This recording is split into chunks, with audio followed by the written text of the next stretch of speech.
Hi everyone, this is Corinne Kelly, as you all know, and I'll be doing Ling Chapter 14, Consonants, Acoustic and Sensory Correlates. First off, we're going to go over consonants versus vowels. Consonants differ from vowels in several ways. First off, they are produced with greater restriction of the vocal tract. Second, consonants require faster and more precise adjustments of the articulators. While vowels can be produced in isolation, many consonants cannot. And there is a greater intensity of range between the loudest and quietest consonants than between the loudest and quietest vowels. Because of this, some consonants may be harder to produce than vowels and more difficult for the child with hearing loss to hear. However, the orosensory motor patterns associated with most consonants are generally stronger than most vowels since they have the tactile articulation of the speech organs. So consonants may be classified by three things: manner, place, and voicing. Manner, you have plosives, stops, nasals, semivowels, liquids, fricatives, and affricates. Place, you can have bilabial, labiodental, linguodental, alveolar, palatal, velar, and glottal. Voicing, it can be either voiced or unvoiced. I'm pretty sure all of you all remember the place, manner, and voicing chart. Consonants consist of both variant and invariant types of energy. Variant energy is from formant transitions as a result of co-articulation of the vowels, and invariant energy is from the constriction of the vocal tract. So that goes back to our filter theory. Manner distinctions. Manner cues are more important than place and voicing cues for English. Many occur at the lower end of the speech frequency range and are available to most hearing impaired listeners. The more one knows about a class, the less mistakes they are likely to make within that class, and information on place can be perceived through speech reading. Acoustic cues to manner. Plosives, they're produced by a complete closing of the vocal tract, then a release of the built-up pressure. Stops, produced by closing the vocal tract but remain unreleased without a burst of pressure. Nasals, a lowering of the velum. Semivowels are produced by forming the same way as a U and an E, but with greater vocal constriction. Liquids are produced with an open vocal tract with a partial occlusion and a diversion of breath within that oral cavity. Fricatives are produced by creating a turbulent breath stream at the point of constriction, and affricates are formed by releasing a stop with a fricative. Sensory correlates and manner distinctions. Many sensory cues can be gathered from speech. Strategies adopted for a child must be selected to their sensory capabilities, including the extent of the residual hearing. So you have to take in your child's ability when choosing the cues to use. Audition is the main choice in teaching manner distinctions and provides cues that are superior than vision or touch when learning speech. Direct visual cues are only present for labiodental fricatives and linguodental fricatives. Tactile cues may be used to distinguish plosives, stops, nasals, semivowels, fricatives, and affricates due to the breath stream characteristics, because you can feel the breath on your hands. Place distinctions. Most of the information on place production lies within the mid-frequency to high-frequency range. Therefore, it is important to maintain optimum acoustic conditions for the child by speaking close to the microphone of the child's aid in a quiet voice or whisper. And just to remind you, a formant is a concentration of acoustic energy around a particular frequency in that speech wave. Each formant corresponds to a resonance within the vocal tract. So for place distinctions for plosives, place of production can be identified from the formant frequency changes because the vocal tract is occluded. B, b.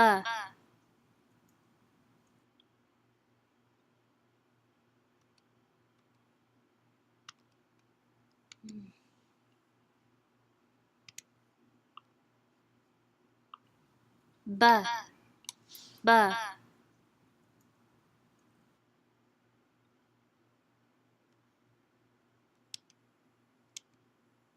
There we go. I'm sorry, people. I put these videos on and I didn't know how to work them until now. Please excuse me for that error. Place distinctions continued. Stops. They are made in a similar way to the plosive, but with less place on cue because they do not contain a burst. There's the T. B. B.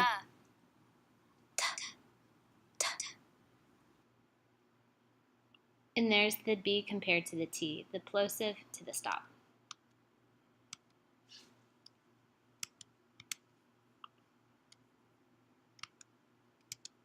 Okay, there we go.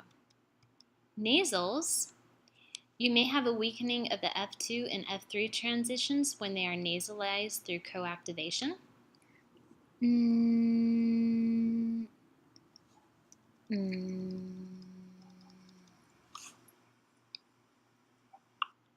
So in case you couldn't hear that, that was the and n. And by the way, these are all being made on Google Spectrogram, where in real time you can see a spectrogram of your voice. It helps a lot with the Ling book, just to visualize it better. Semivowels, they have, semivowels, they have a strong F1 and F2 transitions by which they can be identified. Yellow.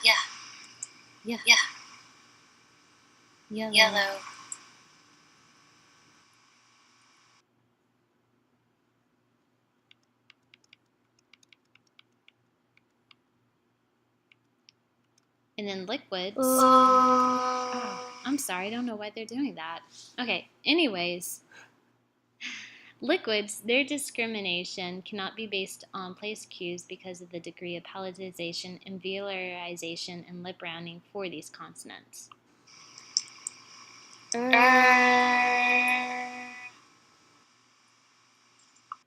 By the way, I'm sorry if these videos are annoying you all. Fricatives. Fricatives? Oh gosh, I'm sorry. You might want to turn your volume down for this one because it can be pretty loud. Fricatives provide strong place cues with characteristics of their variant and invariant energy.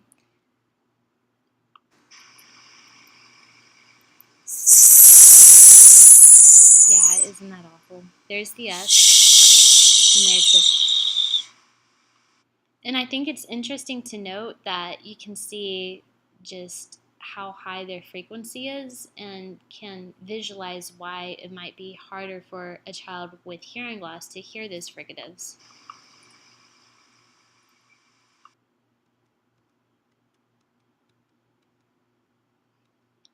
Affricates, they're differentiated by voicing. Cha. Cha. Cha. Ja. Ja. Ja. Ja.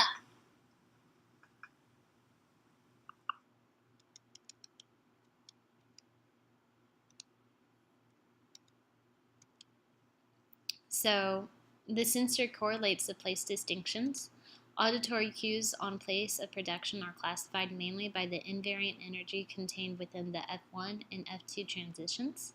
Sound has three dimensions: frequency, intensity, and duration. Of the three, frequency carries the most information on the place of production, and vowels have a huge impact on the production of consonants. To emphasize place cues, one should talk quietly and close to the microphone of the hearing aid device, and remember, visual cues are available through speech reading.